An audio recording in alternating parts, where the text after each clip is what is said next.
l'avons vu dans l'épisode 2, volume 3 de la trilogie, nous avons naturellement tendance à être hyper investis dans le milieu professionnel. Si nous en avons pris conscience à notre niveau, nous imaginons mal les collaborateurs qui partent à 5 heures en laissant 3 TVA le 21 du mois. Et pourtant, c'est bien l'hyper-investissement dont il s'agit. Alors pourquoi ne le voyez-vous pas ? Parce qu'il s'exprime selon 4 phases. La première est celle de l'investissement. J'aime mon travail, mais j'ai peur de ne pas être à la hauteur du poste, peur de décevoir et surtout peur d'échouer. Quelle satisfaction pour nous, experts comptables, d'avoir un collaborateur si investi.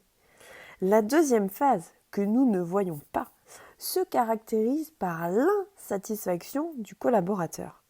Lorsqu'il reste à la pause déjeuner ou tard le soir, plus qu'une prime, il attend de la reconnaissance. Alors il redouble d'efforts pour espérer plus.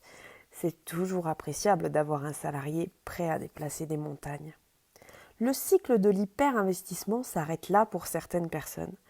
Et pour d'autres, il continue dans une troisième phase. Les collaborateurs ont alors dépassé le point de non-retour. Quoi que vous fassiez, leur hyper-motivation s'est envolée. Ils ressentent de la frustration, considèrent qu'ils se sont sacrifiés pour le travail et regrettent que nous ne leur fassions pas remarquer leur investissement.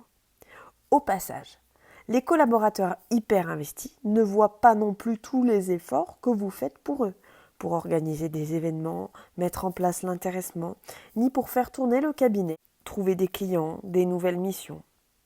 Et cela s'explique simplement par le manque de reconnaissance et d'attention d'un côté comme de l'autre. Sauf qu'à ce moment-là, les collaborateurs partent à 17 heures.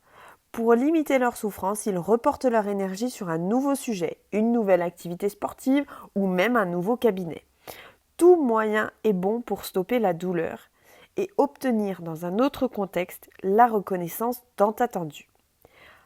Parfois, le collaborateur attend d'être dans la phase 4, l'amertume, le burn-out. Je ne veux plus jamais entendre parler de ce travail.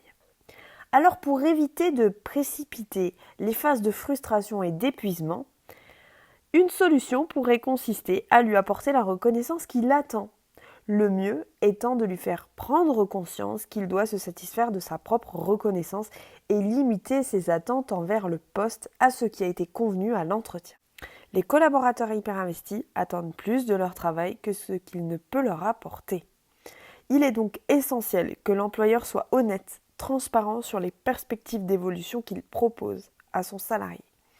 À constamment vouloir prouver qu'il a sa place, le collaborateur alimente son hyper-investissement, réduisant ainsi son implication sur le long terme. Pour illustrer l'hyper-investissement, je pourrais vous parler d'une collaboratrice que j'ai bien connue, qui s'est mis une pression folle pour réussir et qui a multiplié les expériences en cabinet avant de monter sa propre structure. Je serais ravie de vous aider à repérer l'hyper-investissement chez vos collaborateurs pour assurer une relation saine et pérenne sur le long terme.